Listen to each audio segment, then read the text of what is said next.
খবর সময় বাংলা লাইভে আমাদের সমস্ত ভিউয়ার্সদেরকে স্বাগত। পুনরায় শিলিগুড়ির ইন্দিরা গান্ধী ময়দান থেকে আপনাদের সঙ্গে লাইভ যুক্ত হলাম। ঘড়ির কাঁটায় 3:25 এবং আজ সকাল 10টার থেকেই যদি বলি প্রচুর কর্মী, প্রচুর সমর্থক আসতে শুরু করেছিলেন শিলিগুড়ির ইন্দিরা গান্ধী ময়দানে। আর এখন যদি দেখা যায় কর্মী সমর্থকদের ছয়লাভ হয়ে গিয়েছে ইন্দিরা গান্ধী ময়দান, ভরে উঠেছে ইন্দিরা গান্ধী ময়দান কর্মী সমর্থকদের এবং অপেক্ষার প্রহর গুনছেন তারা বসে। এবং যেটা দেখা যাচ্ছে যে তারা অধীর অপেক্ষায় এখনো ধৈর্য সহকারে কিন্তু সেই সকাল থেকে এখনো পর্যন্ত রয়েছেন। আরও একটি বিষয় অবশ্যই উল্লেখ করব, এই ইন্দিরা গান্ধী ময়দান থেকেই আজ থেকে 12 বছর আগে ঠিক এখানেই কিন্তু বিমল গুরুং জনসভা করেছিলেন এবং সেই জনসভার পরবর্তীতে আবার যদি দেখা যায় আবার ঠিক 12 বছর পরে কিন্তু বিমল গুরুংয়ের আজকের এই জনসভা।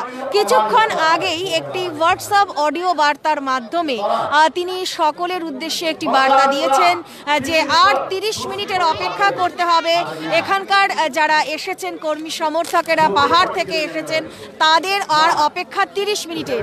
যদিও সেই 30 মিনিট এখনো হয়নি, কিন্তু সেই 30 মিনিটের অপেক্ষায় রয়েছেন সমস্ত সমর্থক কর্মীরা, যত পাহাড় থেকে তারা নেমে এসেছে। এই মুহূর্তে যদি বলি আমরা ইন্দিরা গান্ধী ময়দানে যে ছয়লাভ হয়ে গিয়েছে মানুষের এবং কাতারে কাতারে মানুষ তারা কিন্তু আজ এখানে এসেছেন এবং তারা চেষ্টা চালিয়ে যাচ্ছেন যে কখন তারা তাদের নেতাকে চোখের সামনে দেখবেন। অফ ক্যামেরা আমরা যখন আলোচনা করছিলাম অনেকের সঙ্গেই আরও একটি বিষয় তখন উঠে এসেছে যে এখানে যারা যারা অনেকেই এমন আছেন যারা এসেছেন তাদের কিন্তু কোনো নিজস্ব ভাবে তাদেরকে কোনো খরচ ইত্যাদি দেওয়া হয়নি। দলের পক্ষ থেকে তারা পুরোপুরি নিজের সাধনে অর্থাৎ নিজেদের গাড়ি বা ইত্যাদিতে তারা এখানে এসেছেন।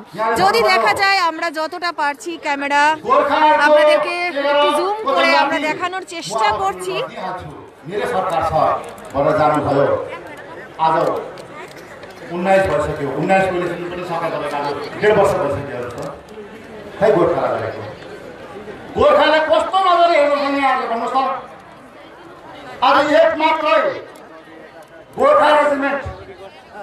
এবং যেটা বললাম যে প্রচুর মানুষ সেই সকাল থেকে এখনো অবধি অধীর অপেক্ষায় রয়েছেন এবং আজ সারা দিন তারা এখানে কাটিয়ে দিলেন।